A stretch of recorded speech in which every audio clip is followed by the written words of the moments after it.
Muy buenas noches, mi nombre es Pablo Gutiérrez, director de la Sociedad Bíblica Peruana, y estamos muy contentos que nos estén acompañando en un nuevo webinar de ciencias bíblicas organizado por las Sociedades Bíblicas Unidas. Siempre ha estado en nuestro deseo poner la traducción de la Biblia y la distribución de la Biblia en las manos de las personas, y ahora estamos comprometidos en poner la palabra de Dios en el corazón de las personas. Es nuestro deseo de que la Biblia sea leída, sea reflexionada, sea enseñada, sea estudiada, interiorizada y aplicada en la vida de las personas.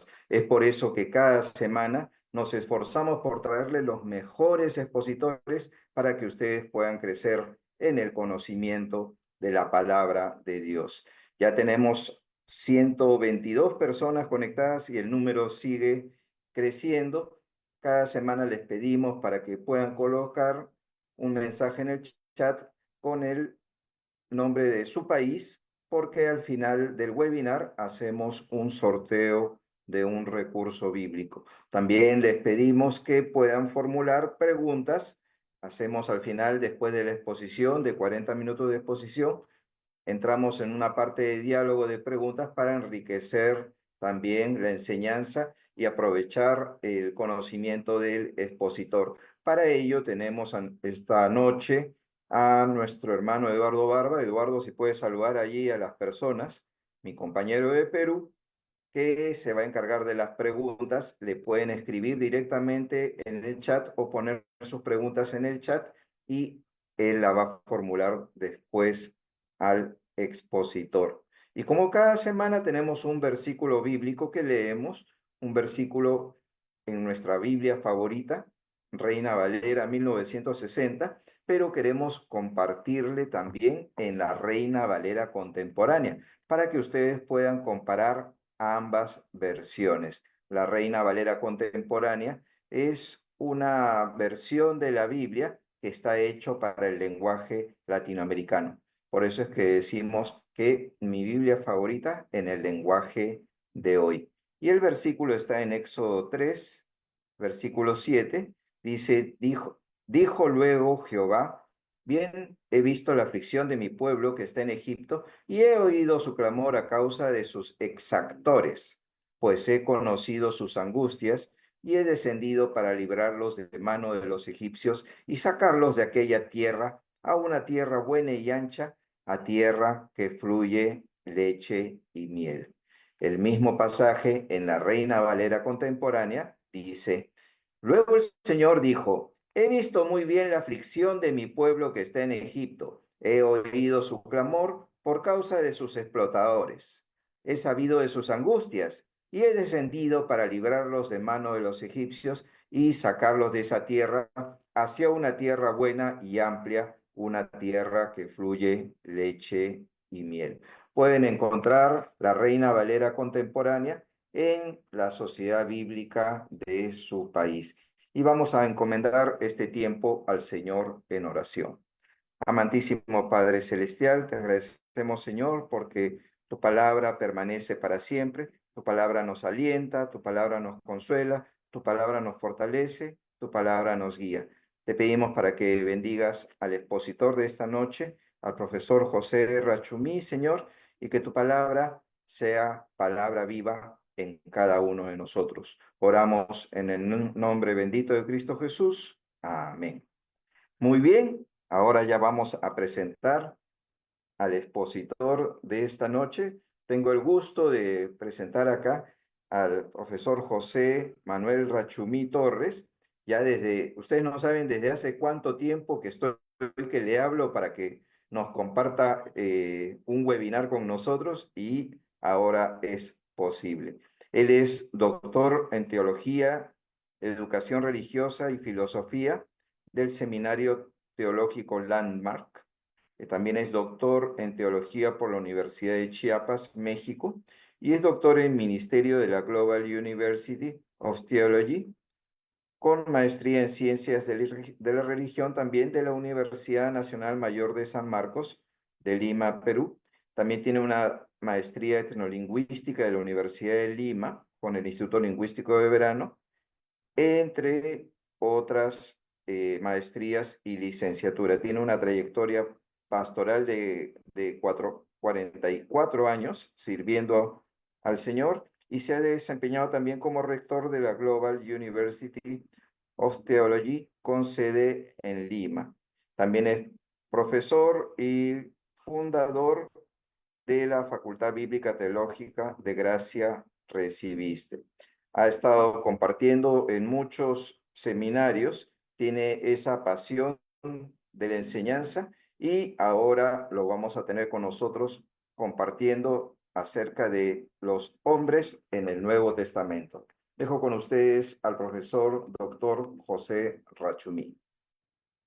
¿Qué tal? Muy buenas noches, una alegría poder estar con ustedes compartiendo este tiempo tan precioso y es mi oración al Señor que lo que vamos a compartir ahora sea de mucha edificación para el pueblo del Señor. En verdad, agradezco la invitación de Pablo y las sociedades bíblicas para compartir este tiempo. Creo que es un tiempo muy importante, estamos en tiempos difíciles, el mundo está convulsionado, la iglesia también está convulsionada porque se ve mucha efervescencia, pero lo que veo yo después de 44, 45 años de pastorado es que hay poco fundamento y eso es preocupante en cuanto a que no se logra, no se logra llegar al propósito que el Señor tuvo al venir a la tierra. Y uno de esos propósitos que tiene que ver básicamente con la salvación y con la esencia de la salvación es la creación de una nueva humanidad. A veces estamos pensando y por la predicación, yo sigo predicando arrepentimiento, santidad y todos los temas comunes desde la antigüedad. Sin embargo, hay un elemento que siempre he visto, que es el hecho de que la gente acude al Señor por necesidad, acude al Señor por temor al infierno, pero ¿cuántas personas quieren ser verdaderamente hombres nuevos? Y esa es la incógnita que me llevó a predicar en los últimos 20 años sobre el tema de manera constante. Y entonces voy a intentar sintetizar unos pocos PPTs, toda la información, de verdad que es mucha. eh, en realidad, inclusive estoy en trabajo de terminar de escribir el libro y me parece de suma importancia el tema. Eh, en realidad, necesitamos pensar un poco en esta temática. eh, Creo que hay un bicho se ha metido. Ya.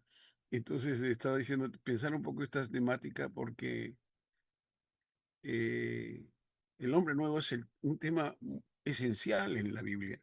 Y no solamente en el Nuevo Testamento, voy a tocar rápidamente algo del Nuevo Testamento. Pero cuando el Señor hace pacto con Abraham, a Abraham le dijo que en él serían benditas todas las naciones de la tierra. Y Abraham, si uno ve las genealogías, está ligado, si se quiere, al Señor Jesucristo. Y Jesús viene, si se quiere, por la línea de Abraham, que es por la línea de la fe, más que por una línea sanguínea propiamente dicha, viene por la línea de la fe. Y entonces, cuando nosotros estamos en esta situación de mirar la Biblia, desde Génesis 3:15 en adelante aparece la posibilidad de una nueva humanidad, que a veces se ha leído solo como promesa de salvación, pero la salvación sin nueva humanidad no tiene mucho sentido, si se quiere. Luego, entonces, eh, cuando hemos estado revisando literatura en estos 20 años sobre el tema, hay poca literatura sobre el hombre nuevo. De la literatura que he encontrado 5 libros en el mundo evangélico de autores respetables, pero tienen una línea más ética de pensar en cómo ir desde un proceso de santificación hacia la transformación futura. he encontrado en el mundo católico otros libros muy, muy serios de autores muy respetables que hablan más bien de una cuestión ya mucho más específica, ¿no? Como de la nueva creación en Cristo, y luego como el reflejo de la imagen de Dios a partir de la transformación hecha en el hombre nuevo desde que se convierte. Y la otra cuestión que he encontrado por aquí está relacionada a la relación entre gracia y libertad para ser hombre nuevo y luego también como la imitación, hasta el Papa Juan Pablo II hizo un libro al respecto de la transformación del hombre y Ratzinger también hizo otro. Luego, autores como Rahner, Lubac, entre otros, han trabajado el tema, y- pero curiosamente hay aspectos del texto bíblico que no se han manejado. Luego, hay una tratativa teológica evangélica un poco complicada, diríamos, porque el énfasis está siempre en el viejo hombre. Y se llega a Romanos 7 y parece que en Romanos 7 se desarma toda la lógica cristiana porque nadie puede atravesar a la frontera de Romanos 7 para ir a Romanos 8 y experimentar el hombre nuevo. Luego, hay una constante tendencia a enseñar sobre ética cuando se piensa en el hombre nuevo y muy poco sobre el hombre nuevo propiamente dicho. Luego, también encontramos que estamos siempre viviendo bajo la sombra del judaísmo y si uno ve exactamente la vida del pueblo judío, con todo el respeto que se merece, nunca lograron tener a su disposición lo que nosotros tenemos por el Espíritu Santo en Cristo Jesús. Y luego entonces, Hannah Borf afirma en uno de sus tratados que los cristianos no debemos ser mejores judíos, sino finalmente discípulos de Jesucristo. Y ahí hay un asunto que vamos entonces a ir tratando en este tiempo. El hombre nuevo tiene tres dimensiones que hay que considerar. Una dimensión cristocéntrica que está relacionada a la imagen del Hijo, una relación antropocéntrica que está relacionada al humano y divino, al Génesis 3, y luego una dimensión escatológica que está relacionada con la plenitud de Cristo em, evidenciada en su cuerpo y, por cierto, llegando a su plenitud en la resurrección final. En la patrística hemos visto algunas cosas como en la tratativa del hombre nuevo, dicen que el primer hombre nuevo es y verdadero y perfecto es el Señor Jesucristo. Entonces, ahí está Benedicto, Clemente y otros autores que hablan y hemos tratado de recoger, sintetizar su pensamiento porque se extienden y no dicen, pero dicen lo que estamos poniendo en directo aquí. Luego que Cristo, la imagen de Dios, el imago Dei, es decir, es el primero y el único, ¿no? Cristo, cuando se habla de imagen de Dios, como dice el libro de los Hebreos, la idea ahí es de la impronta divina, es decir, que Él es el sello exacto de la realidad divina, imagen de su sustancia, y entonces es el igual a y es imagen divina. Entonces, en el caso del hombre nuevo, el hombre nuevo es imago Dei, y en el Nuevo Testamento, el hombre nuevo ha sido creado, dice la Biblia, de dos maneras, ¿no?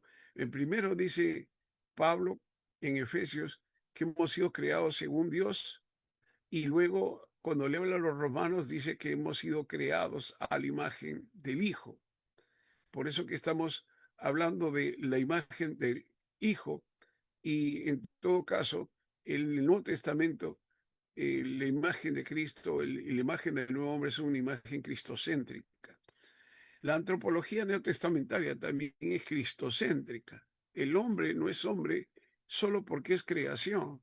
Recordemos que como ser creado, como barro, en el cual Dios insufló su aliento en ese barro, como ser creado de materia, tiene em, una limitación material, temporal, espacial.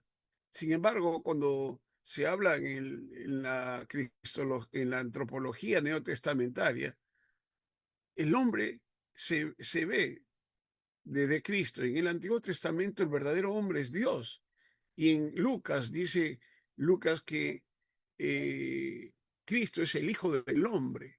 Y las figuras y los antropomorfismos que utilizan en el Antiguo Testamento para referirse a Dios nos habla de una realidad importantísima, porque el grande problema que se tiene a veces para entender los antropomorfismos es que estamos pensando que Dios es como nosotros, cuando nosotros somos como Él más bien. De Él hemos tomado imagen, de Él hemos tomado semejanza, como veremos más adelante. Y entonces eh, tenemos que replantear eso como para no ver la antropología que nos plantea la Biblia desde solamente el ser caído, como vamos a ver en un momento. El hombre nuevo es creado según la justicia. Dios no ha violentado su justicia, no ha violentado su santidad, sino que más bien ha hecho posible que en Jesucristo seamos declarados justos, de modo que podamos vivir una nueva vida desde la santidad o la pureza de Dios y la verdad, que es otra cosa que es importante en este aspecto, porque no podemos pensar como comúnmente se piensa, que hay que llegar a un momento en la santidad muy elevada para luego entonces poder pensar que la plenitud de Cristo está. Ahora vamos a ver y replantear eso en su momento. Luego, el hombre nuevo se desarrolla en relación a su origen y su meta. El origen es que el hombre ha sido creado para adorar a Dios, para mantener una relación con Dios, para compartir su existencia con Dios. Y entonces, para eso nos ha creado. Y la meta es unirnos a Él, según lo que nos plantea Pablo. Y también se ve en el Apocalipsis, donde finalmente el pueblo de Dios está en la ciudad santa y ahí no hay templo, sino que el templo es Dios. Y todos estamos unidos a Él. Y en honor, por cierto, por los méritos de Jesús, a quien también nos hemos de unir en su momento y ya físicamente, ¿no? Luego, entonces, el hombre solo se desarrolla, el hombre no desarrolla su realidad en comunión con Dios, en cumplimiento de su vocación. Y luego, Dios Padre, como decíamos, es el verdadero hombre en el Antiguo Testamento. Y algunas referencias en los cuales se puede mencionar, ver cómo se menciona inclusive que el Padre le prepara cuerpo al Hijo. Salmo 46 y Hebreos capítulo 10, verso 5. Entonces, eh, el hombre, Jesucristo, el verdadero hombre nuevo, no es un hombre creado, pero sí es un hombre engendrado, y eso lo vamos a ver en un momento. Luego, ¿cuáles son los efectos del pecado en la vida del hombre viejo? Debería decir ahí, no hombre nuevo, es una equivocación. HB debe decir. Pérdida de la gloria de Dios, estamos destituidos de la gloria de Dios. Dios creó a los seres, todos los seres con gloria, ¿no? Los animales, los ángeles tienen su propia gloria y los hombres también. Y entonces el hombre fue destituido. La gloria es aquella, si se quiere, capacidad que pone Dios en el hombre o aquella marca que pone Dios en el hombre para que el hombre pueda y los seres que él ha creado puedan relacionarse con él sin ser dañados por toda su esencia y su plenitud. Y entonces esa gloria fue destituida de nosotros por el pecado y entonces quedamos a un lado en ese sentido. Después veremos cómo todo eso se repara. Luego hay decadencia moral, depravación, muerte espiritual, desolación, que vacío existencial, desórdenes físicos, muerte, enfermedades, problemas de salud, dolor, sufrimiento causado por el ego enfermo, devoción imposibilitada por el corazón de piedra, desorientación, no hay sentido ni propósito. Luego, corrompe, se corrompe su simiente el hombre, una simiente que debería haberse mantenido incolume, termina siendo una simiente corrupta y corrompe también la esencia divina, manifestada, si se quiere, en, en el soplo divino. Y luego también eh, queda en una situación de deslealtad a nuestro Creador. Sí. ¿Cuáles son las dimensiones de este hombre nuevo? Porque hablar del hombre nuevo en el vacío es bastante complicado, siempre nos ha dejado lagunas. Y entonces, para que algo sea nuevo, tiene que ser completamente nuevo.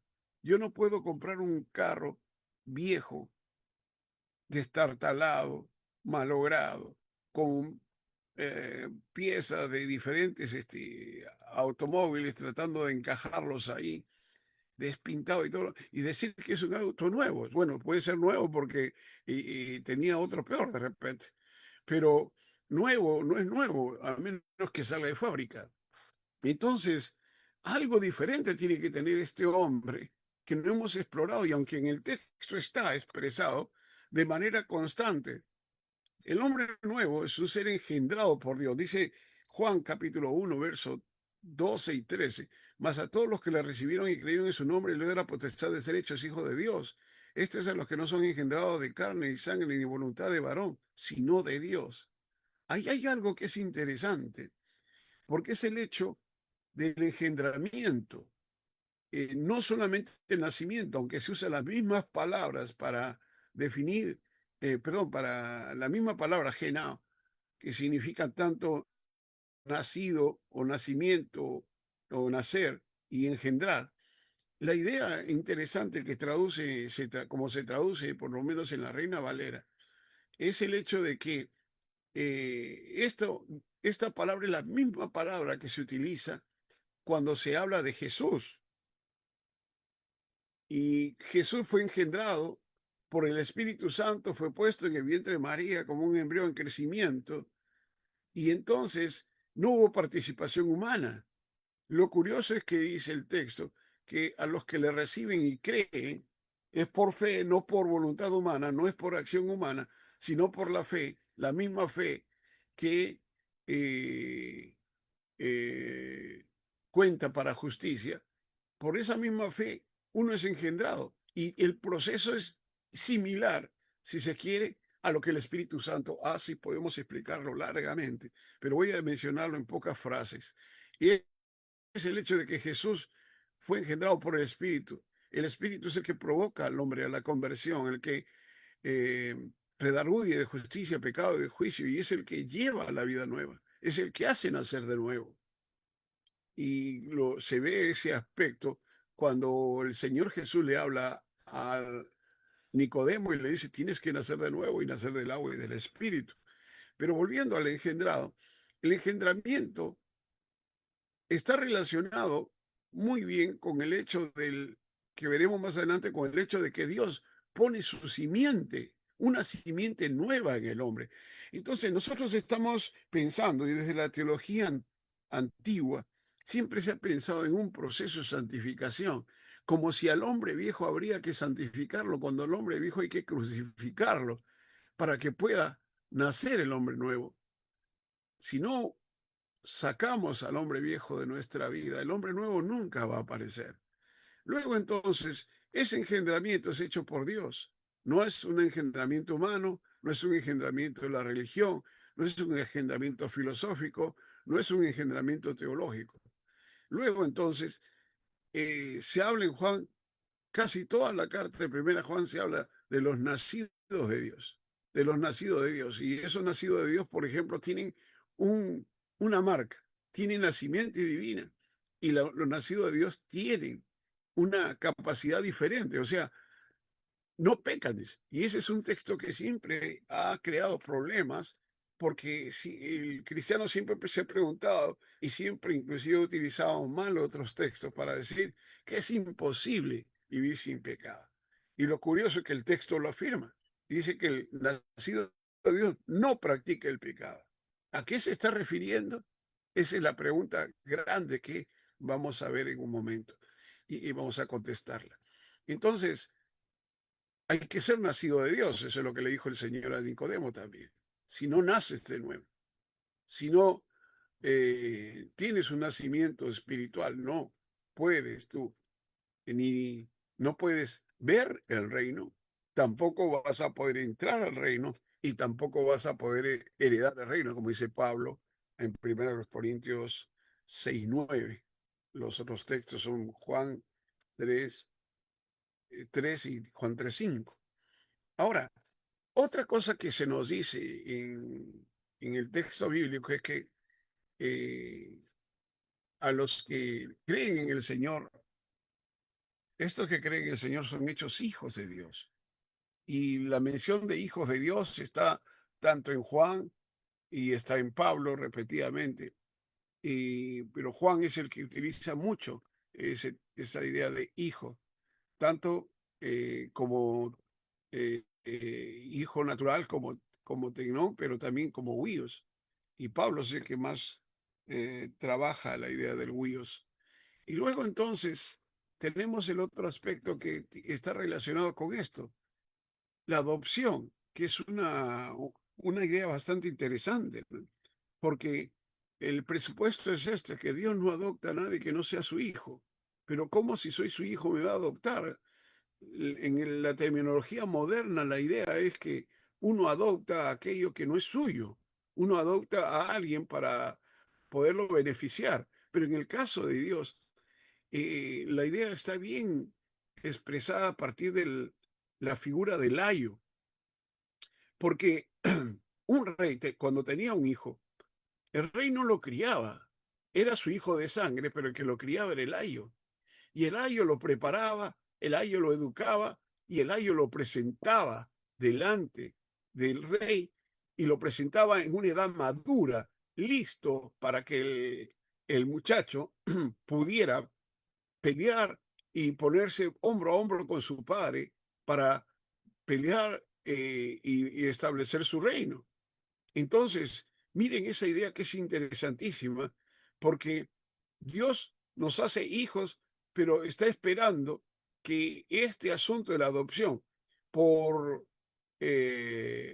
no solamente el entendimiento de la verdad, sino por la vida total en el espíritu, se logre en nosotros para que nosotros podamos tener todo el interés por el reino de Dios. Por eso Pablo habla de que en Colosenses capítulo 3 de ponerla, miren las cosas de arriba. Si hemos resucitado, si hemos muerto y resucitado con el Señor, nuestra mirada debe ser el reino, nuestra mirada debe ser los intereses divinos. Luego, entonces, eso nos pone en la condición de heredar, que la idea es un poco más sencilla, aunque somos herederos de Dios, dice el texto en Romanos capítulo 8, y también dice que somos coherederos juntamente con el Hijo. Es decir, somos considerados hijos del Hijo, hermanos del Hijo, el primogénito y coherederos juntamente con él. Y por cierto, se nos sienta en lugares celestiales eh, juntamente con Cristo, ¿no? O sea, estamos sentados en lugares de gobierno. Y una figura más que es interesantísima es la que está en Hebreos capítulo 12, cuando habla de la congregación de los primogénitos, de los espíritus hechos perfectos, que es un texto bastante discutido, ¿no? Pero está en la mención y en esto están las dimensiones sobrenaturales que debe tener el nuevo hombre como hijo de Dios. Sus componentes, aquí nos vamos a detener un poco más porque si se quiere, la parte más importante de todo esto. ¿Cómo algo puede ser nuevo si los componentes son viejos? Y miremos por un momento en nuestra imaginación un vaso comunicante. Y a veces en los experimentos y en las prácticas que se hacen en laboratorios de química, se ponen dos líquidos que son opuestos el uno al otro en color y que no se mezclan a veces, ¿no? Y entonces depende de qué cantidad de uno hay en el vaso para ver si es que el vaso responde a una realidad o a otra, en mayor porcentaje, por cierto. Igualito, el hombre viejo y el hombre nuevo todavía cohabitan en nosotros. El asunto es que no hemos entendido la dimensión del hombre nuevo, porque siempre estamos pendientes, como decía al comienzo de Romanos 7, el hombre imposibilitado de agradar a Dios, el hombre imposibilitado de vencer el pecado, la muerte, el mundo y a Satanás y su propio ego. Entonces, siempre hemos visto la limitación por ese lado, pero el grito de victoria está luego del 7:24 de Romanos, en el versículo 1 del siguiente capítulo, cuando nos habla de una verdad tan gloriosa, tan maravillosa, que por cierto debe hacer explotar el espíritu de cualquier hombre cuando lee esta verdad, porque se dice con toda claridad que ninguna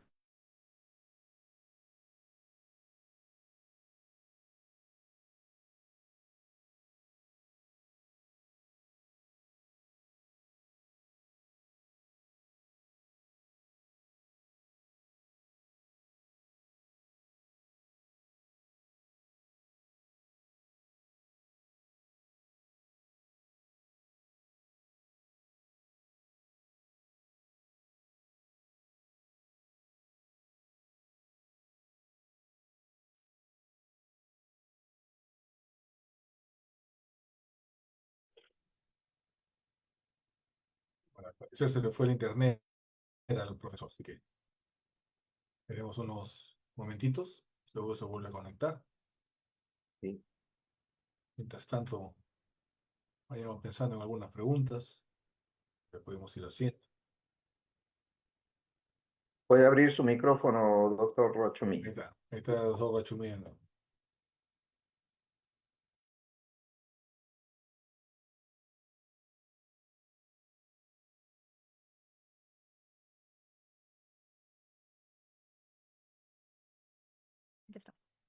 Ahora sí, gracias. Entonces decía hace un momento que al recitar Juan 3:16, muchas veces la crea como si fuera una situación que puede quedar en el vacío sin acción, pero sin embargo el tiempo del verbo ahí es nos habla de mantenernos creyendo. Y entonces, eh, una doctrina que no está muy bien clarificada en los textos teológicos, muy pocos he encontrado esto, eh, es la relacionada a la perseverancia de los santos, porque si no hay perseverancia, entonces eh, no se puede uno, no puede uno tener la seguridad de estar en el camino correcto. Detallo estos componentes.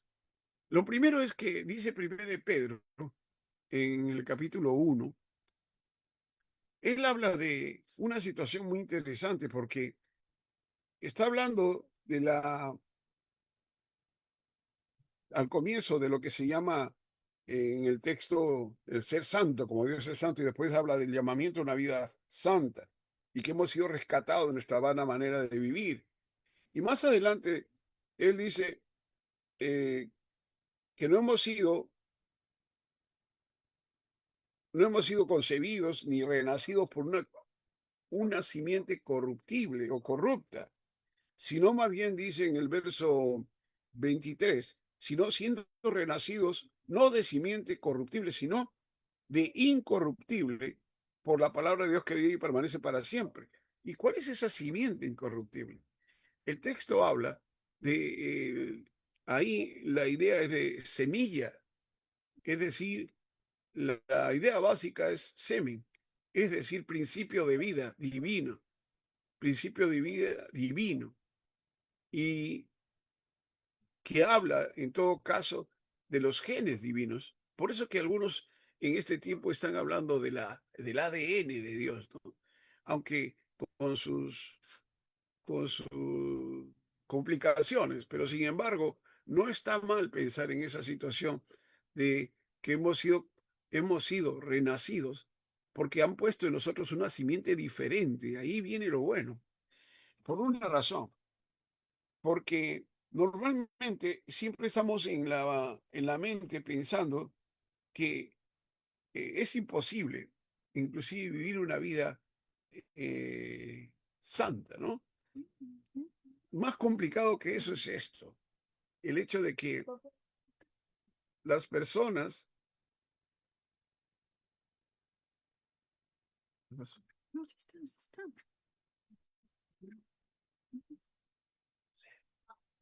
las personas, y disculpe que hubo una interferencia acá, las personas quieren vivir en santidad, pero nunca experimentaron la llenura del Espíritu Santo.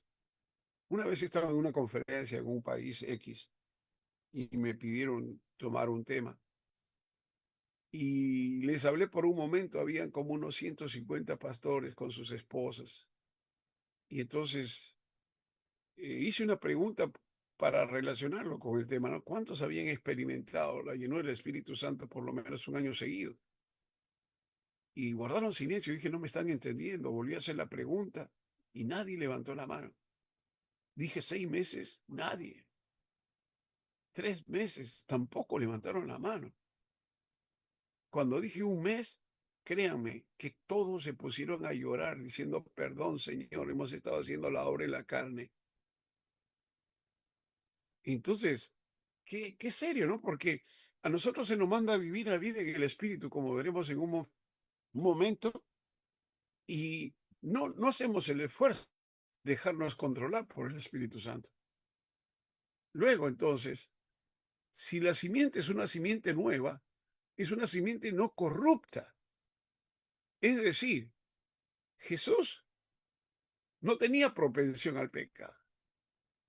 La simiente nueva que ha puesto el Señor en nosotros no tiene esa propensión. Por eso Juan dice que el nacido de Dios, el que tiene esa simiente, no tiene inclinación al mal. Y eso es lo curioso, que no se explora esa dimensión. Es muy largo explicarlo, pero no se explora correctamente esa dimensión. Entonces, siempre estamos más bien detrás del hombre viejo diciendo, bueno, te crees santo y mira, que tire la primera piedra que no ha pecado. Pero eso lo está diciendo el Señor para condenar a los que estaban condenando a una persona, no para decir que esa era una condición correcta. Es la condición correcta del viejo hombre, pero del nuevo hombre no. Luego, Pedro en su segunda carta nos dice que somos participantes de la naturaleza divina. Es decir, tenemos la posibilidad de vivir, como dice casi al final del capítulo 1, que si uno añade ciertas virtudes a su vida, como por ejemplo añadía vuestra fe virtud, la virtud es excelencia moral, al final de toda esa lista de 7 elementos, él dice que el que tiene estas cosas no cae jamás. Y entonces la pregunta es, ¿tanto triunfaremos? Curiosamente, cuando uno lee el libro de los Salmos, David, en el Salmo 24, si no mal no recuerdo, él habla de lo mismo, que el hombre íntegro no cae jamás. Pero curiosamente, en el cristianismo moderno, siempre estamos pensando que es imposible vivir una vida en santidad, una vida pura, una vida en otra dimensión, una vida sobrenatural en todo caso. Luego entonces está la esencia divina. Cuando el Señor les habla a sus discípulos, en Mateo capítulo 5 le habla de vosotros sois la sal, vosotros sois la luz. Y lo curioso es que no utiliza ahí un símil, sino una metáfora. Y una metáfora es una figura, por cierto, literaria que compara no solamente cosas parecidas, sino ese es el símil, sino cosas que son iguales en esencia o en forma. Y entonces el perder la esencia de la sal la hace insípida, la hace inservible. Y una luz debajo de en la oscuridad, que se esconde o se está detrás en la oscuridad, tampoco alumbra y no sirve para nada.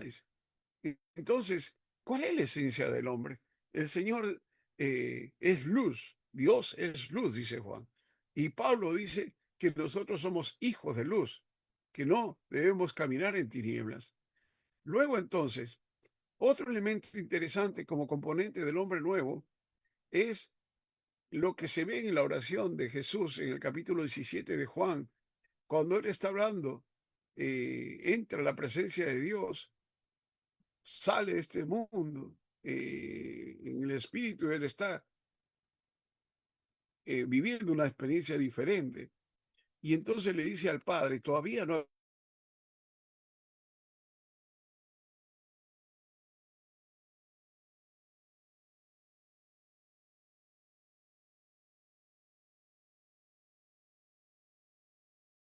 Sin embargo, lo que está hablando en el texto es que Dios guarde a aquellos que son suyos, que Dios guarde a aquellos que son la continuidad de Jesús, es decir, ese nuevo pueblo, ese nuevo hombre al cual Él le ha otorgado, le ha dado, le ha donado su gloria, para que el hombre pueda volverse a relacionar con Dios.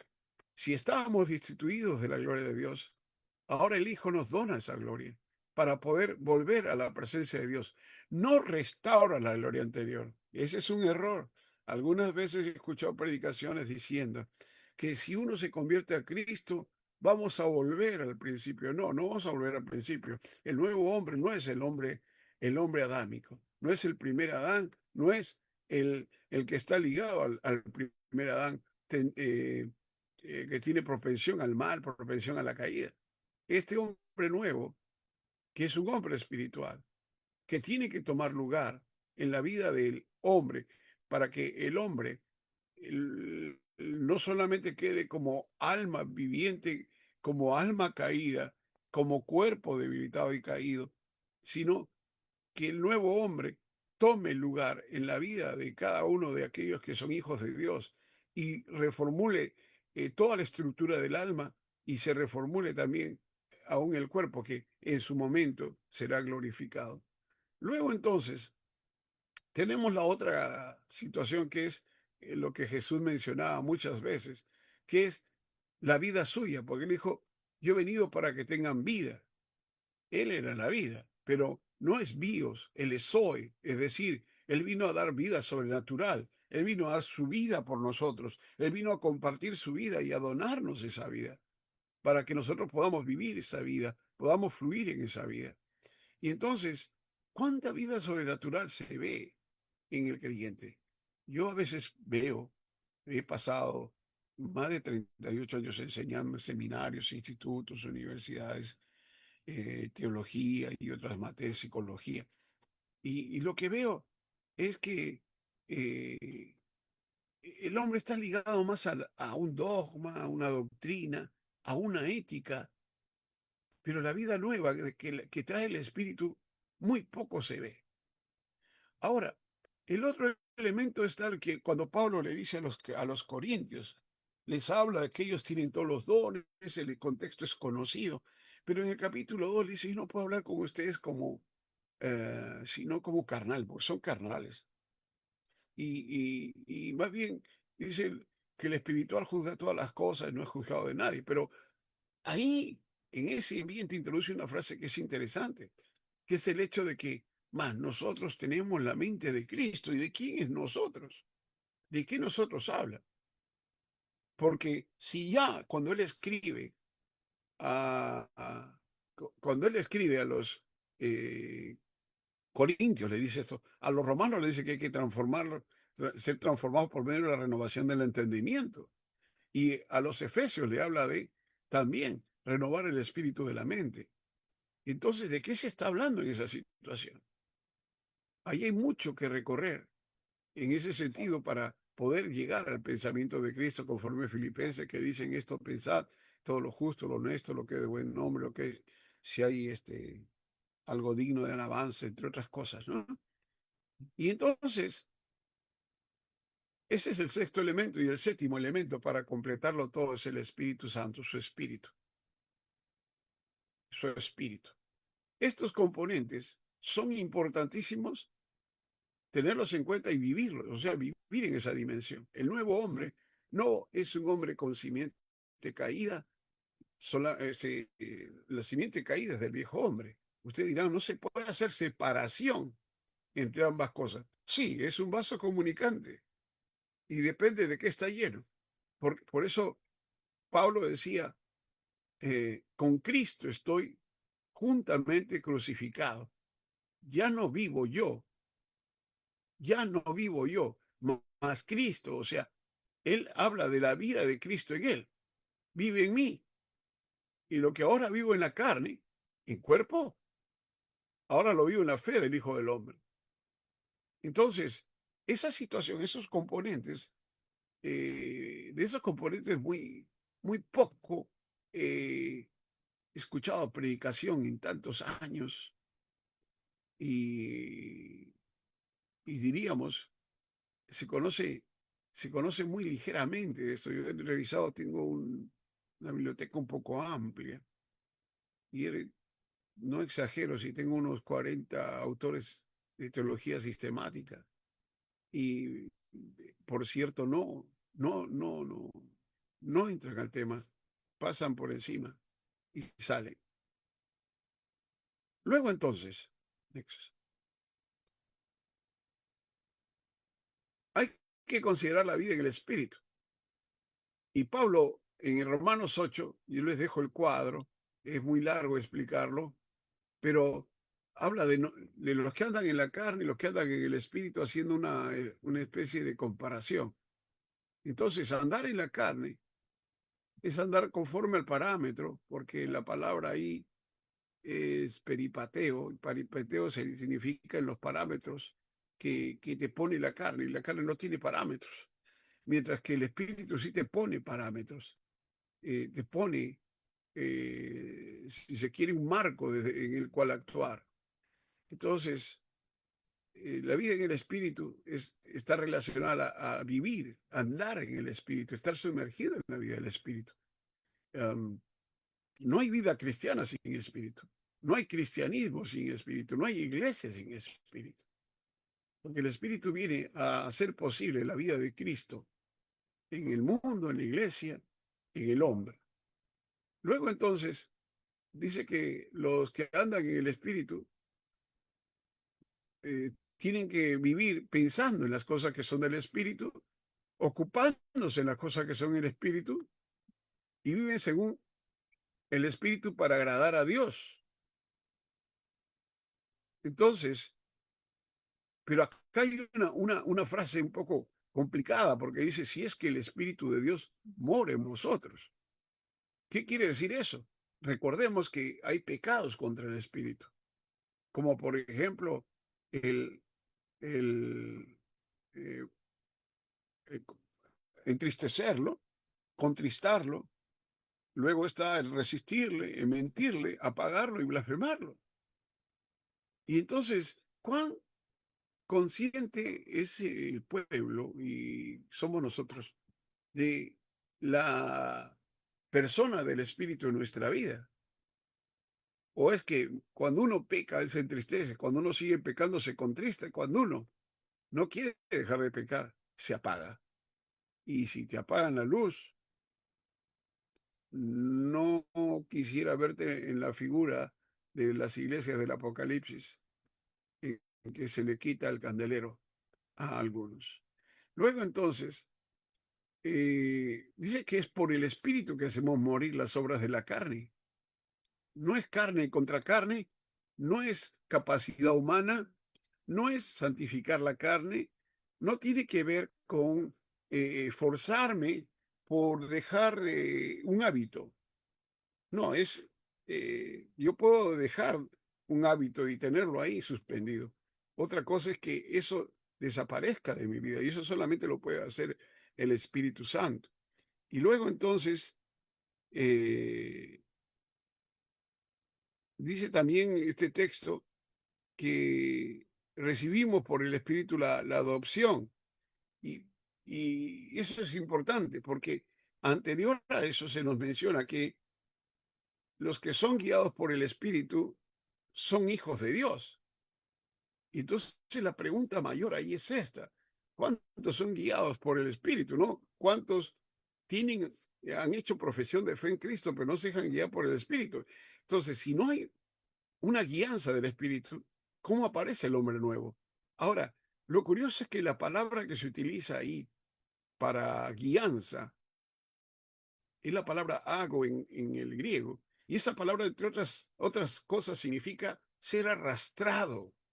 O sea, no es que te va a guiar pidiéndote permiso, sino que te jala, te arrastra hacia la vida en el espíritu. ¿Cuántos se dejan arrastrar por la vida en el espíritu, por la carne?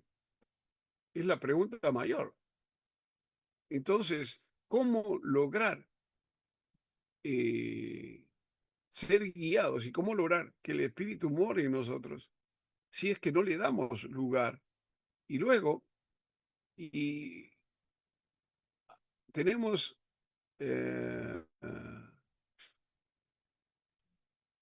entonces la evidencia mayor es que si el espíritu está en nosotros, como dice eh, Pablo en varias ocasiones, que, por ejemplo, dice que las arras que tenemos, la garantía que tenemos es la presencia del Espíritu en nosotros. Si la presencia está ahí, entonces eso valida nuestra noción y nuestra filiación como hijos de Dios. Y luego entonces, eh, el nuevo hombre es el ser que gime buscando la plenitud. No está cómodo en la tierra, no está cómodo con el pecado, no está cómodo con el yo, no está cómodo con el diablo. Porque realmente, como el mismo Señor dijo en algún momento que su reino no es este mundo, el reino de los hijos de Dios tampoco es este mundo. Entonces, eh, entre todas las cosas que se nos dice, tenemos tanta guianza del Espíritu y por si acaso la maravilla de Romanos 8 es que tenemos no solamente un llamado, una justificación, sino que todo esto termina en un hecho mayor como es la glorificación. La pregunta es, ¿eso es futuro o es que el hombre nuevo con todos los componentes que le han dado ya está experimentando esa glorificación?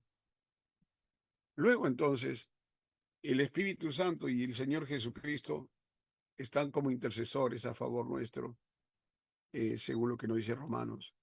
Luego, he encontrado esta situación luego de rastrear y rastrear mucho este asunto y lo que puedo encontrar en Gálatas capítulo 5, que se habla de andar en el espíritu y no satisfacer las obras de la carne, es caminar dentro del marco que el espíritu nos demarca.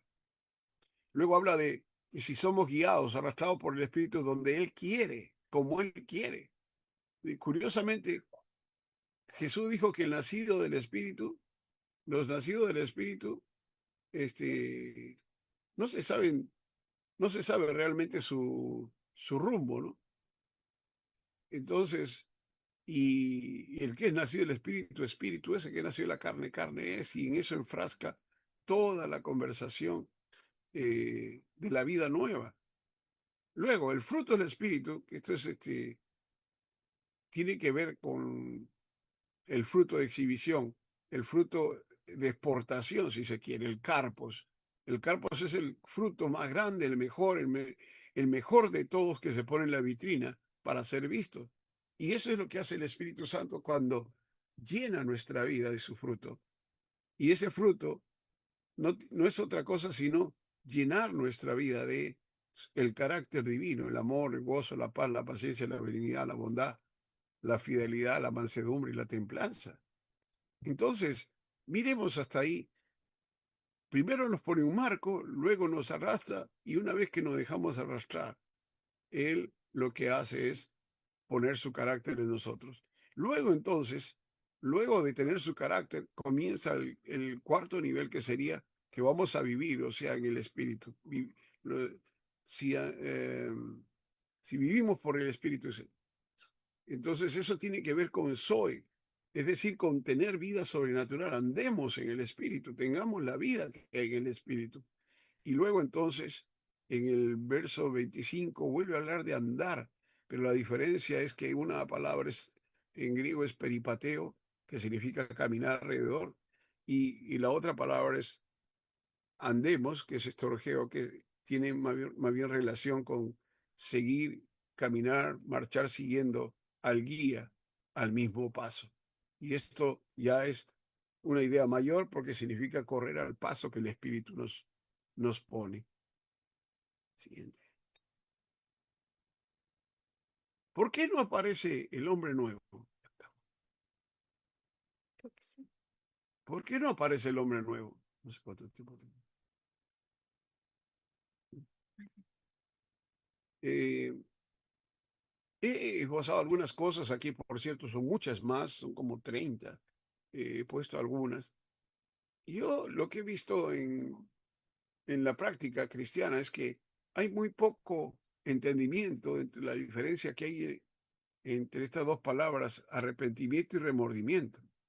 La gente más camina en el remordimiento, siente que ha hecho mal y en vez de buscar que arrepentirse, es decir, cambiar la mente, porque el arrepentimiento tiene ese fuerte ingrediente de cambio de mente, eh, lo que hace es más bien retener la culpa en su corazón, en su mente, y esa culpa lo lleva a la condenación, y entonces vuelve a entrar al círculo del mal, porque no se siente perdonado, siente que no va a ser perdonado, le dice el diablo, y encima de eso siente que Dios está lejos, y en ese camino se enreda y sigue pecando. Pero el arrepentimiento trae más bien contrición de espíritu, dolor por el pecado y cambio. Entonces hay muy poco de esto, por eso que algunos mensajeros, predicadores antiguos, cuando están hablando del presente, dicen que hay que seguir predicando el arrepentimiento, porque la gente lo que experimenta más bien es satisfacción con toda esa predicación que dice que Dios te comprende, que Él no te va a condenar, Él conoce tu necesidad, Él conoce tu realidad, Él sabe que no puedes, así que te acepta tal como tú eres. No, nos acepta al comienzo como somos, pero después el propósito de traernos a su lado es que seamos hombres nuevos, hombres al estilo de Jesús. Entonces, el otro asunto es que no hay humillación de la mente. Curiosamente, cuando en Filipenses 2 se dice que Jesús se humilló hasta lo sumo, lo que dice el texto, o sea, el término significa humillar la mente al punto de no querer basarse ni siquiera en su realidad divina para ponerlo como pretexto ponerla como pretexto de vivir de cualquier manera, ¿no? Él se humilló hasta lo sumo, dice. Es decir, humilló su mente, no consideró su realidad divina, la puso a un lado, es decir, no la usó y solamente se dedicó a obedecer. Y entonces eso trajo consigo exaltación. Sin humillación no hay exaltación. Sin humillación no se va a experimentar esa vida nueva. No, necesitamos humillarnos al punto de que la obediencia sea total a cualquier costo. Y entonces, cuando, perdón, el autor a los Hebreos habla de esta situación, le dice a los creyentes que eh, todavía no se ha luchado hasta la sangre contra el pecado. Pero dice también que si alguien ya experimentó las glorias venideras, la gloria de la vida nueva, y abandona eso, entonces no hay más solución, no hay más oportunidad. Y eso a veces no se entiende, ¿no? Entonces se va hacia la postura bien de si se pierde o no se pierde la salvación. Y entonces se piensa que haciendo más obras después de creer, entonces uno está más seguro, cuando la idea no es esa. Hemos sido creados para Dios, para adorarle, para eh, honrarle, y las obras son, si se quiere, la consecuencia de esa vida. No son, si se quiere, la razón de la vida, sino las consecuencias de esa vida nueva que nos ha dado. Y entonces, luego tenemos el hecho de que la pregunta más seria es en torno a la conversión, porque ¿qué es la conversión? La palabra conversión está relacionada al hecho de cambiar de rumbo totalmente. Entonces no es solamente cambiar de contenido, cambiar de, a ver, de dogma, cambiar de filosofía, es cambiar de rumbo total. Y ahora, con la predicación de tanta complacencia, yo veo un poco olvidado el hecho de la conversión. Y la conversión, si se quiere, es un acto continuo, porque se da en torno al conocimiento de la verdad, conforme vamos conociendo más y más la verdad. Entonces vamos volviéndonos más y más a Dios. Luego entonces, la pregunta seria es esta: si amamos a Dios, si anhelamos la vida de Dios, si estamos deseosos de agradarle en todo. No quiero apelar a los 10 mandamientos, quiero apelar a una situación mayor, porque ya Jesús cumplió los mandamientos, cumplió la ley, los 613 mandamientos, cumplió todo, para dejarnos a nosotros en la posibilidad de una vida nueva, una vida eh, que pudiera agradar a Dios, pensando que por la ley nadie se salva, por cumplir la ley, sino por la fe.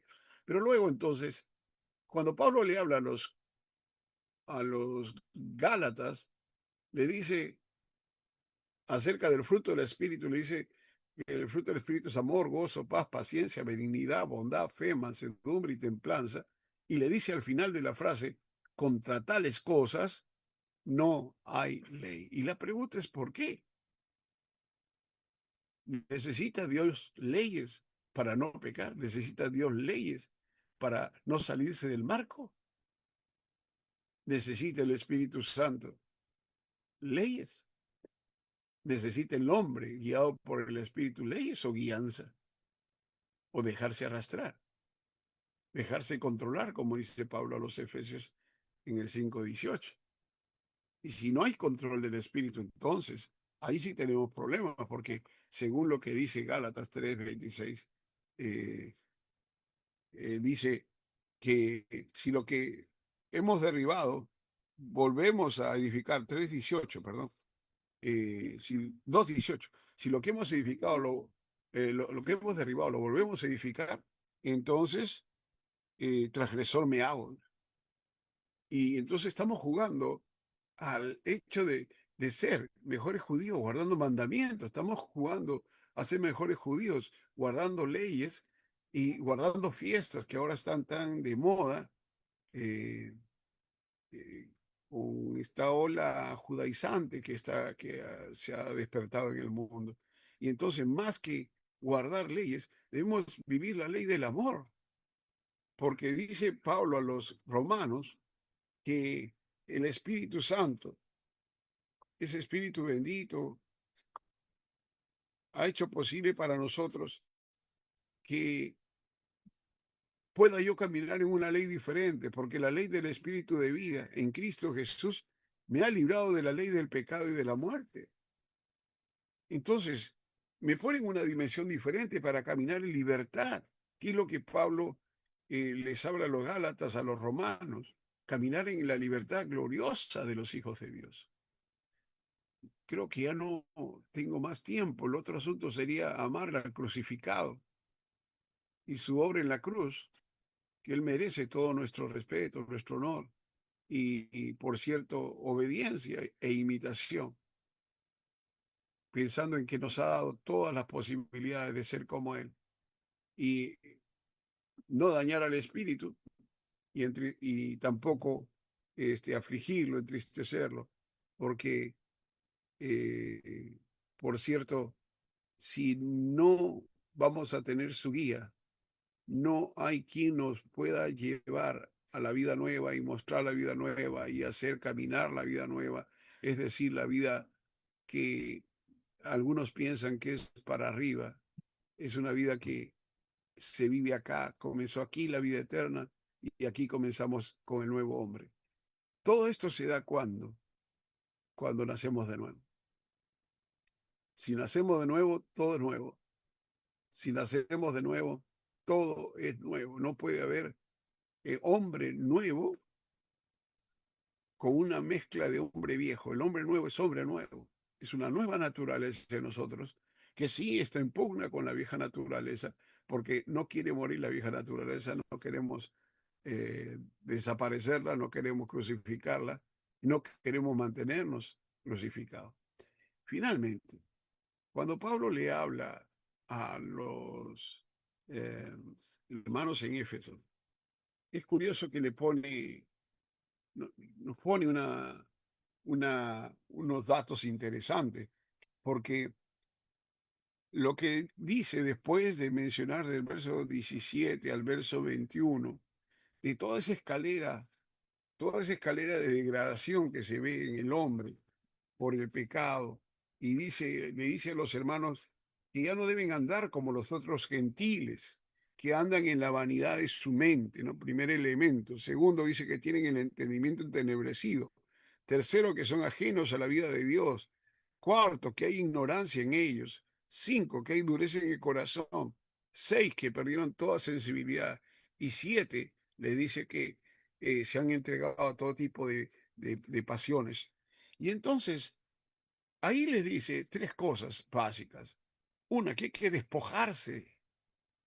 La manera que el hombre nuevo entra es despojándose del viejo hombre. La idea de despojar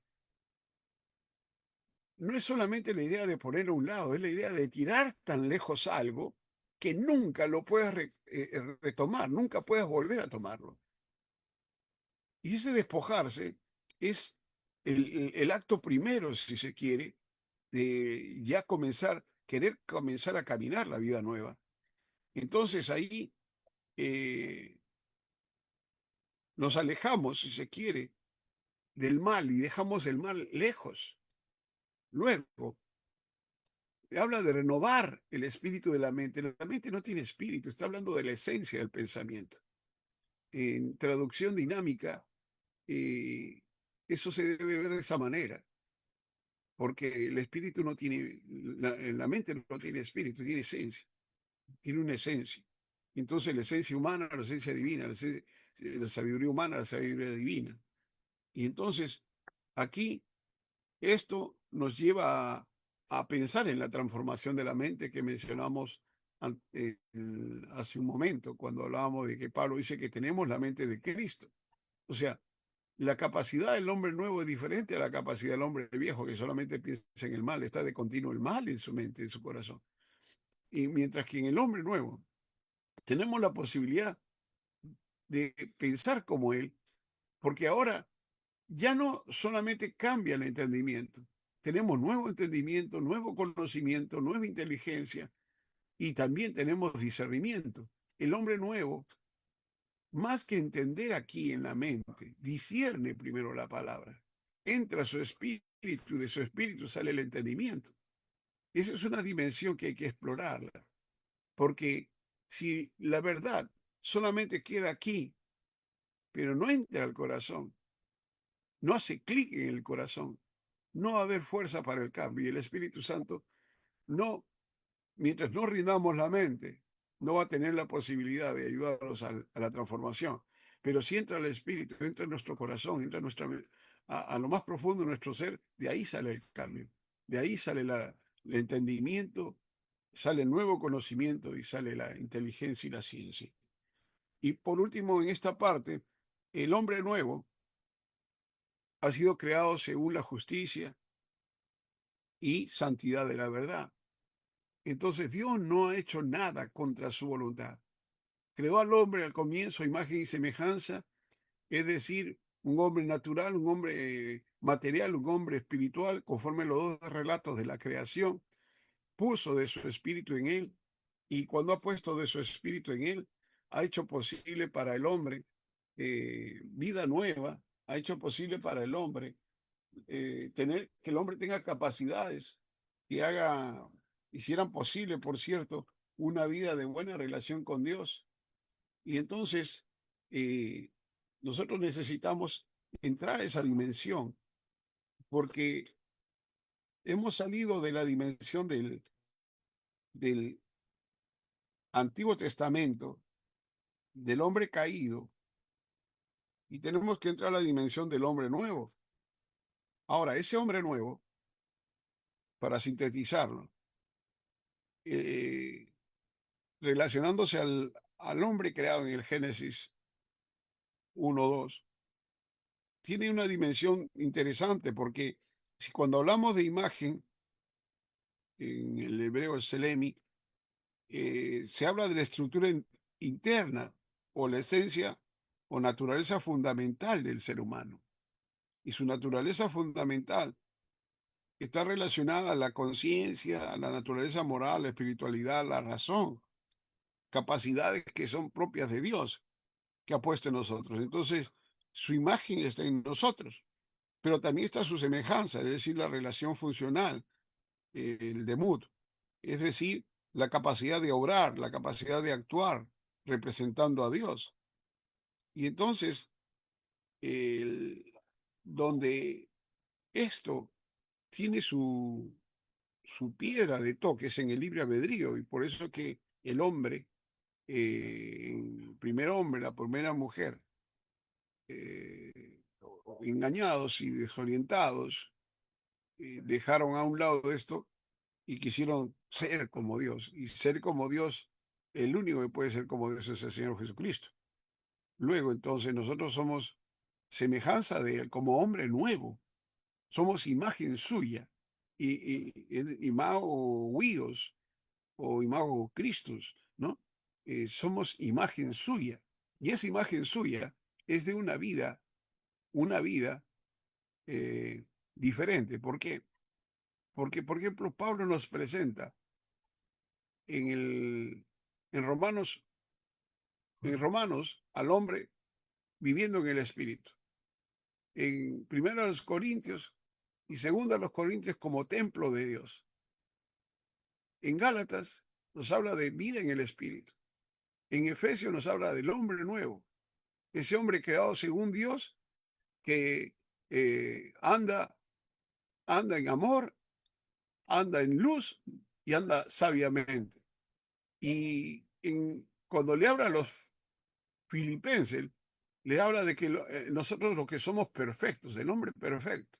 A los colosenses le habla del hombre pleno. En Cristo habita toda la plenitud de la deidad y nosotros estamos completos en él. Cuando le habla a los tesalonicenses, le habla del hombre que tiene una esperanza divina futura, pero es una esperanza de estar con Dios plenamente. Entonces no hay situaciones en la vida que puedan desmoronarlo. A Tito y a Timoteo le habla del hombre puro, de la pureza del ministro. Curiosamente eso se ha tomado muy a la ligera. Le dice, cuando le habla a Tito, le dice, todas las cosas son puras para los puros. Curiosamente no habla de santidad. Yo puedo explicar eso largamente. Pero, y a Timoteo le dice, sé ejemplo de los creyentes en palabra, conducta, amor, espíritu, fe y pureza. Y la pureza es el elemento número o más importante, si se quiere, que se debe visualizar en el hombre nuevo. Así, en todo el texto bíblico uno puede encontrar esa noción del hombre nuevo, tanto en el Antiguo como en el Nuevo Testamento. Y entonces, eh, es mucho más que importante el tema. Yo no puedo, por el momento, ponerle más por una cuestión de tiempo. Creo que ya estoy fuera de tiempo. Y Pablo en su generosidad no me ha detenido. Hora y 20.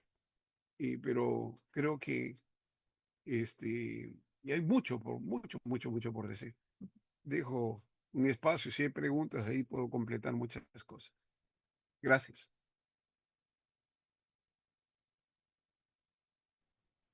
Gracias, José, por la exposición. No te preocupes si te has extendido. Gracias. Parte de lo que tenemos que aprender el día de hoy sobre este hombre nuevo. A ver, estoy en un momento complicado, porque hay que hacer las preguntas. Y hay como 5 preguntas y creo que el tiempo nos es un poco ingrato. Pero a ver, quiero resaltar ahí un par de las que tengo y está asociado más a un tema de la practicidad. Todo lo último nos hablabas del tema del arrepentimiento y todo eso, y nos hacen una pregunta. Entonces, yo como, no sé, pastor, laico, hermano en la fe, ¿no? Persona que vive estas cosas de Jesús día a día, tengo que predicar y enseñar dentro y fuera de la iglesia que todos debemos arrepentirnos, ya sean cristianos o no cristianos. ¿Qué opinión nos puedes dar, José? Porque ahí la pregunta está por ambos lados. Está bien, le puedo decir al que no es cristiano, pero al que es cristiano también. A ver, ¿qué nos puedes comentar? La pregunta es muy buena, porque nosotros siempre obviamos el hecho de que si no vivimos llenos del Espíritu Santo, la pregunta es en qué condición estamos y cómo andamos. Entonces, ¿cuál es la salida para eso? Porque si, porque la gracia abunda, yo voy a seguir pecando para que también abunde la gracia, ¿no? Pablo dice que eso no corre así. La cuestión es de que el creyente tiene una tendencia, porque lee 1 Juan 1:9 a todos. Yo creo que yo recuerdo mis primeros pasos en la fe, allá por los 80, y nos enseñaba pues que hay que confesar nuestros pecados.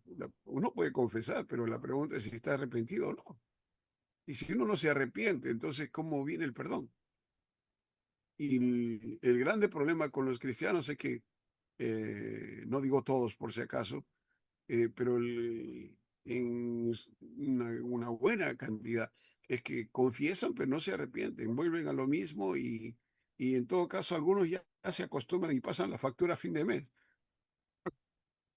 Y entonces la pregunta es cómo es que el Espíritu Santo puede habitar ahí. Yo le dejo esta idea. Recuerdo que la primera vez que me pidieron hablar sobre la llenura del Espíritu Santo, allá cuando estaba pastoreando por el año 83, recuerdo que estaba todavía estudiando, pero eh, me metí a la biblioteca a buscar libros sobre ese asunto. No encontré la biblioteca de la denominación. Me fui al CEL, tampoco encontré. Me fui al bíblico andino, tampoco encontré. Y yo le decía, Señor, que voy a predicar. Me han pedido que predique 3 mensajes sobre esto.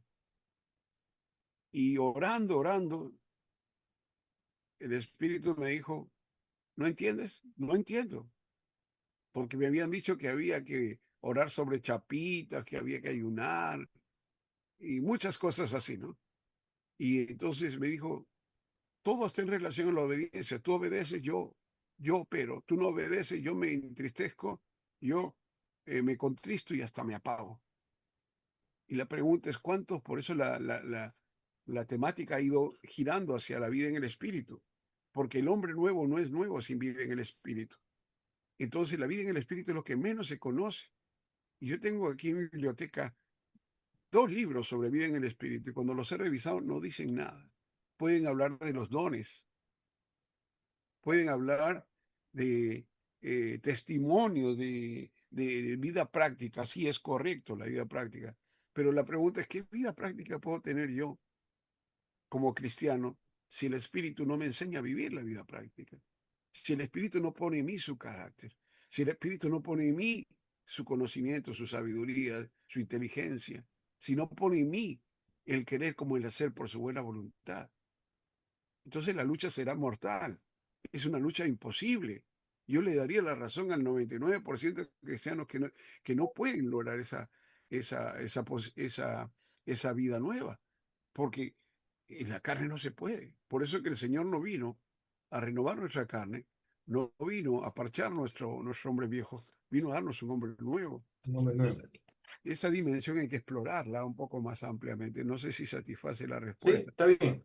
Y en esa línea, José, de hombre nuevo, ¿no? Otra pregunta que nos hacen ya, voy a apelar o apelamos a esos años de experiencia que tienes, ¿no? ¿Cómo poder entender, reinterpretar, mostrar a este hombre nuevo en contextos latinoamericanos en donde hay exclusión, violencia, diversidad de problemas, religiosidad popular, etcétera, etcétera, etcétera? ¿Cómo nos podrías dar ahí un consejo, una opinión o algo más, más de nosotros del día a día? Excelente la pregunta. Excelente. Yo tuve una tesis de maestría ya por los 90 de religiosidad popular. Este, la pregunta es muy buena, pero yo quiero remitirme a una cosa principal. Hay dos cosas más que puedo aumentar, pero una cosa principal es el hecho de la vida en el Espíritu. ¿Cómo podés vivir en una dimensión crística, o sea, como Cristo, si es que nosotros no tenemos al Espíritu? Pensemos por un momento en Isaías 61, cuando el Señor, cuando el Espíritu del Señor, eh, a ver, cuando Isaías dice acerca del Mesías, el Espíritu del Señor está sobre mí, ¿no? Y entonces, y ahí, por cierto, se delinea todas las cosas que iba a ser el Mesías, que iba a ser el enviado de Dios. Y entonces iba a liberar a los cautivos, etcétera, etcétera, etcétera. Ustedes conocen el pasaje para abreviarlo, ¿no? Y entonces, esa es la misma dimensión que se habla en Lucas capítulo 4. Y en Lucas capítulo 4 está, si se quiere, el cumplimiento de ese pasaje. Jesús toma el rollo, lo lee y entonces dice, hoy se ha cumplido esta palabra. Pero él lo demuestra en la vida diaria y demuestra que tiene compasión por el hombre y demuestra entonces la preocupación por cada aspecto de la vida del hombre, porque Jesús es el verdadero hombre y ese libro Lucas tiene como lineamiento principal en mostrarnos que sí se puede ser hombre, verdaderamente hombre, como Jesús. Y entonces, cuando Jesús es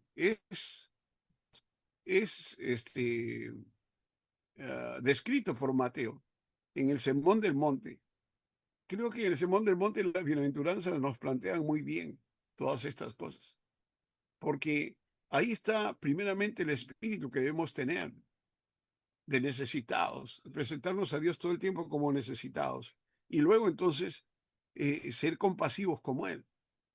Entonces no podemos pasar por alto ninguna situación humana. Sí, es que hay que velar por el pobre, por la viuda, por los necesitados. Permítame 30 segundos de testimonio. Tengo una congregación nacida solamente por mandato de Dios para atender a prostitutas, a homosexuales, a niños que no son eh, no son económicamente rentables para una iglesia. Ancianos, atendemos asilos, atendemos a gente en la calle. Me encontré con un dato trabajando, y esto es un dato triste, va a doler, pero lo voy a mencionar. Me encontré que en la prostitución de homosexuales en Lima, el 60% eran hijos de pastores.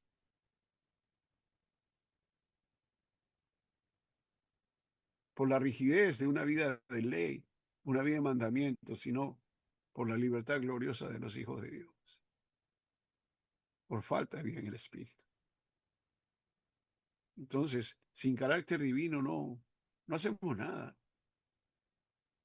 no hacemos nada, porque igual se va a seguir manifestando sobre la carne. Por eso Pablo dice que los borrachos, estos y aquellos, no heredarán reino de Dios. Y en otro momento dice que los que practican tales cosas no heredarán reino de Dios, ¿no? Entonces la pregunta es si el hombre nuevo se instaló en la iglesia o no, o todavía tenemos al hombre religioso. Porque la vida nueva comienza con el Espíritu, se mantiene con el Espíritu y termina cuando el Espíritu nos presenta al novio. Entonces, ¿dónde está la vida del Espíritu? Porque estamos siempre enfatizando vida cristiana como si fuera una vida de hábitos, de costumbres, de disciplinas cristianas, que no están malas. Pero sin embargo, habrá habido cambios de condición, que es lo principal. Porque el hombre nuevo es un hombre a quien le ha cambiado el nombre. José Rachumíquez le cambiaron la condición para vivir una vida sobrenatural, no para vivir una vida humana solamente. Porque en lo humano todos nos amparamos. Y entonces decimos, bueno, no se puede, estoy luchando. Sí, yo entiendo tus luchas como pastor. Si tú luchas y pides ayuda, yo te ayudo. Oro por ti, ayuno por ti, corro contigo. Pero si tú estás feliz en tu condición, la pregunta es cómo considerar una nueva criatura, una persona que sigue eh, mendigándole al diablo felicidad, cuando en Cristo estamos plenos, completos, y todo lo que Él ha hecho es perfecto. El hombre nuevo es perfecto desde el comienzo. Eso es lo que nos ha entendido. Todos esos 7 componentes se nos da al comienzo: el espíritu, la simiente. Sin simiente no nacemos. Sin naturaleza no somos participantes de lo divino. Sin esencia no vamos a producir ningún cambio en nosotros mismos. Sin la gloria de Cristo que nos cubre, igual. Sin la mente de Cristo vamos a seguir atados a las fortalezas mentales de la antigüedad. Y sin espíritu, sin Zoe, sin vida sobrenatural, eso es imposible. Y un día le pregunté al Señor, ¿por qué tu pueblo? Tenía ya 20 años en el ministerio. Y dije, Señor, ¿por qué tu pueblo? Uno se mata, se esfuerza, yo predico todos los días, enseño todo el tiempo, enseño hasta 16 horas diarias. ¿Por qué sigue igual? Y él me dijo así, yo lo tomé para mí, no lo tomen ustedes para ustedes, ¿no? Pero me dijo, ustedes los pastores tienen la culpa. Me dijo, ¿por qué, Señor? Te he dado mi juventud, te he dado mi fuerza, mi vida, todo.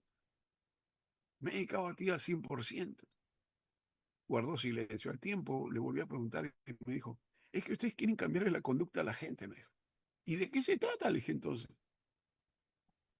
Y me dijo, no tienes que cambiarle la conducta a la gente, tienes que ayudar a cambiar su naturaleza, tienes que ayudarles a cambiar su esencia. Y me destrozó todos los 20 años de teología, las maestrías y todo. Me las tiró abajo. Porque al final de cuentas, lo que me estaba hablando era del hombre nuevo. Ahí comenzó el estudio. Ahí comencé a rastrear toda la idea de la naturaleza, la esencia, la simiente. Predicado series largas sobre eso. Series largas sobre 70 mensajes sobre engendrados y sobre gloria como 500 mensajes. Porque sabes que me prendo a un tema y no lo suelto. Y lo busco de 500 maneras. Ahora, lo que he entendido es que Jesús viene a ser el primogénito. Y si es el primogénito y Dios nos crea y nos hace primogénitos, es decir, nos crea a cada uno de nosotros y rompe el molde, porque cada uno de nosotros es especial, somos irrepetibles. Dios quiere escuchar nuestra voz, quiere sentir el latir de nuestro corazón, quiere ver nuestra mirada y todo. ¿Dónde están los primogénitos que son igual a Él? Porque el molde es Jesús. Y entonces tenemos creyentes.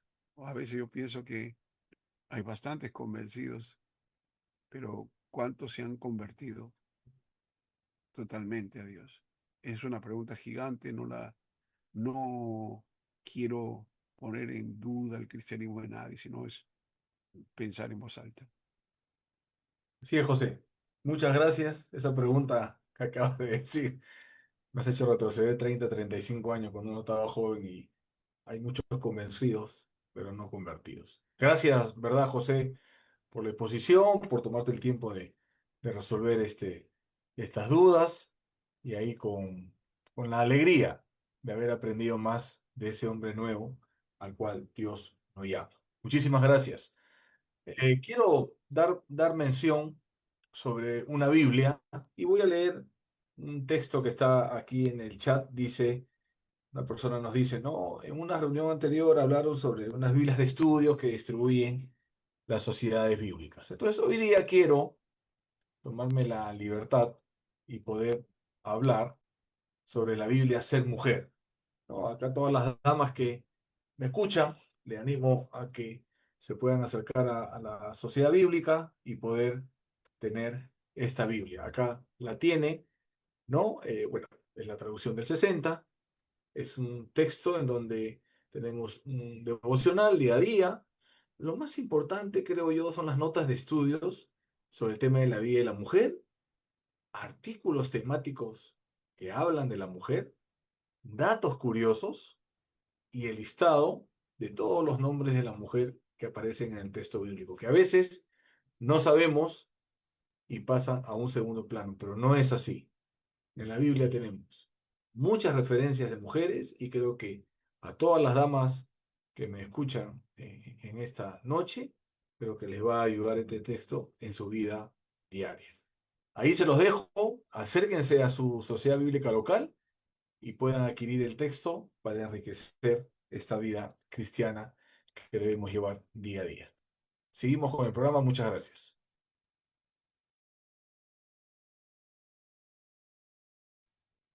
Muy bien. Hermanos, a preparar su agenda, por favor, su bolígrafo, que tenemos que enterarnos de qué va a pasar el próximo viernes, cuál será el nuevo desafío para cada uno de nosotros. Ahí tenemos la muestra, dice Apocalipsis, la revelación de Jesucristo. Estará a cargo del profesor Alberto Sánchez, entonces marque, separe su tiempo, viernes 28 de noviembre, para aprender una nueva y tener una experiencia muy interesante en cuanto a la palabra de Dios. También, hermanos, quiero dar lectura a aquellos hermanos que han sido bendecidos en esta noche con un recurso bíblico que voy a dar lectura. Si usted escucha su nombre, por favor, diríjase a la casa de la Biblia y bueno, diga, he sido beneficiado con un recurso bíblico y va a ser bendecido. Si no sale su nombre, es porque muchas veces no está registrando cuando ingresa sus datos y por eso no sale nunca, dice, ¿no? Pero permítanme compartir, hermanos, el nombre de el ganador, los ganadores de esta noche del recurso bíblico. Ahí lo tengo. Perú. Ha sido bendecido el hermano Juan Carlos Marcés Ruibar. En el Ecuador, María Eugenia Cisneros.